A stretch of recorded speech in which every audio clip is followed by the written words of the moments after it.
What a musician. Hello, Thomas Bangalter. Thank you for joining us this morning, live and without headphones, but with a cap. Thomas Bangalter, we know your lack of enthusiasm for interviews. You gave very few interviews when you were a member of the iconic duo Daft Punk. So how's it going this morning? Is it hard to wake up in front of a microphone? No, it's fine. Well, you're here for your first solo album since Daft Punk split up 2 years ago, which came as a shock to your millions of fans around the world, and to us too. Mythology is a symphonic, stunning and ambitious album far removed from your electro universe. It's a composition for Angelin Preljocaj's ballet, presented last year at the Opéra de Bordeaux, then at the Théâtre du Châtelet. This is your first instrumental album of classical music. The first time you've written for an orchestra, for real musicians made of flesh and blood who play with instruments. Did you want to take risks? To get out of your comfort zone and rediscover the feeling of being a bit of a beginner? Exactly. At the same time, I'd had the opportunity to work with orchestras, previously with Daft Punk, with Disney for the soundtrack of Tron Legacy. And also in our last album where there were orchestras, we've been working with orchestrators, arrangers, and for a long time I'd wanted to try my hand at this exercise in orchestration.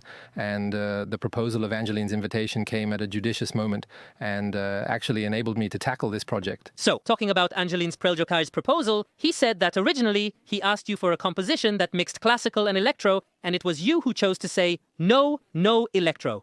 It was you who made the radical decision to say, no, I want to get rid of machines altogether. At this very time, for me, I have felt for a long time that I was questioning my relationship with technology, the place of technology in my life and in my creative process. And it's true that I wanted to put the machines to one side a little bit in order to really experiment with the orchestra. At the same time, an orchestra is a balance that works by itself, and I didn't want to add an extra parameter. And was it liberating for you to do it without machines and computers?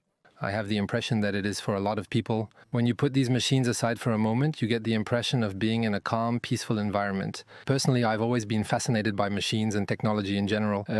What I'm questioning and what scares me a little is the relationship we have with it. I'd like to ask you a question. When you see artificial intelligence appearing everywhere in every field, and particularly in music, does it fascinate you or scare you? I have the impression, at one point in the show, we talk about the myth of Icarus, and his wings are burning. Daedalus, Icarus's father, makes him wings from wax and feathers and warns him about this tool he's making and how he's going to be able to use it. Icarus goes up, and he is completely possessed, and he ends up being a little too close to the sun. So I think that with all these technologies, it's really the way we can think about it, legislate, regulate ourselves, and integrate as many ethics and as much philosophy as possible into this whole approach. It needs to be regulated? From a philosophical point of view, almost ethical. That's the tricky part. How do you read a form of ethical, philosophical regulation? But there's a bit of that sorcerer's apprentice idea that's starting to grow. In other words, even when it comes to moratorium proposed by scientists, we are beginning to understand. Strangely enough, they're beginning to fear their own creation, and that's actually a little worrying. Not everyone can write a score for an orchestra. Moreover, Preljocaj speaks of a real achievement on your part. How did you learn this particular script? How did you get back into sheet music? Did you know how to read and write this kind of music? Did you write in old-fashioned pen and ink? No, I have a relationship with dance and orchestral music. I mean, the dance, which comes from afar because my mother was a dancer. I come from a family of my uncle and aunt too. And finally, I took piano lessons with a teacher who was a coach at the opera when I was little. And it's true that it was still part of my life. After that, I didn't go to conservatory. And at some point, I really settled down by reading orchestration treatises. You've been working? I'm a hard worker by nature, even if it wasn't obvious, haha. But yes, I have. Si, ça se voit là. Mais I've been working, but as you mentioned, it's true that I like being in a position, a posture, getting out of a comfort zone and continuing to remain a bit of a beginner. That's what motivates me. You say to yourself, I've always tried to get out of the boxes I've put myself into. That's what keeps you waking up all the time. For example, making the umpteenth album you know how to make is no longer of interest to you. No.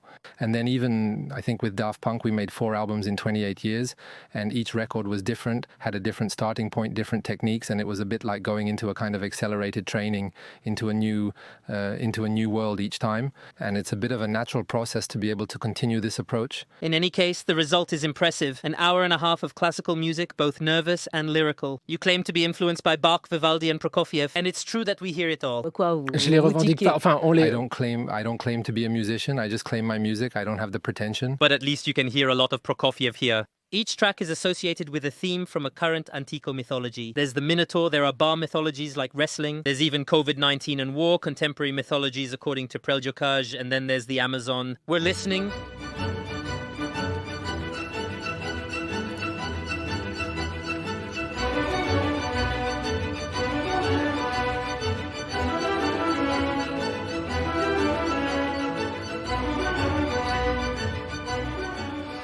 What are the Amazons? What do these ancient Greek warriors, these fighters, these strong women evoke for you? What do they say about today's woman, Thomas Bangalter? The Amazons are warriors. The queen of the Amazons, Thalestris, she is only on bite of Alexander the Great.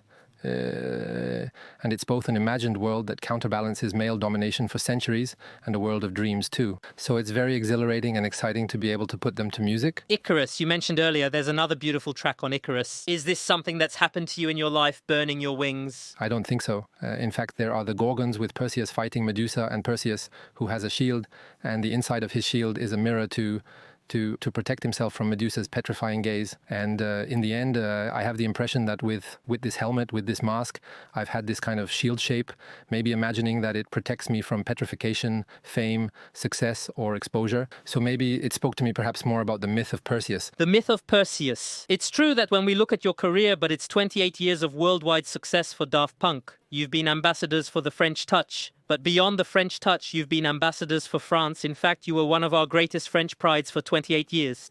How do you live with it? How do you protect yourself? Did you experience it with excitement, anxiety, or distance? With distaste, with great detachment. With these robot characters, we navigated between fiction and reality. But I have the impression of having a form like an illusionist or puppeteer, meaning that at that moment, we're very, very focused on the device. We're very focused on the show. And finally, you can ask actors at the theater about this too. In the theater, you don't really look at the audience so much. So in the end, I don't know their reaction. Visibility was extremely poor and reduced in the helmets. It was very hot weather and you can't actually see anything. So in the end, I have the impression that it also protected me. In fact, we played at Bercy. I didn't actually see anything. So I was actually on the machines like that. But at one point, I had tried to put on glasses that have attached a device that sends a little bit of air conditioning. But in the end, it didn't work. Thomas Bangalter, you don't have to answer me, but since your arrival was announced last night, I've received more than 20 text messages from colleagues and friends writing me the same thing. Ask him if Daft Punk is really finished. And since I don't want to lose my friends, I'll ask you. It's a story where there was a beginning, a middle, and an end, and I'm very happy to have closed this adventure, but it's with great pleasure that I look back and see what we've been able to do together. Are you proud of what you've done? I'm satisfied. I don't know about pride, but I'm satisfied.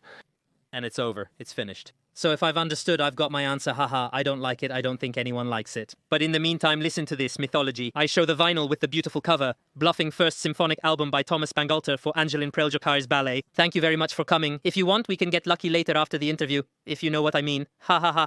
Thank you very much. Thank you for your interview and have a lovely day.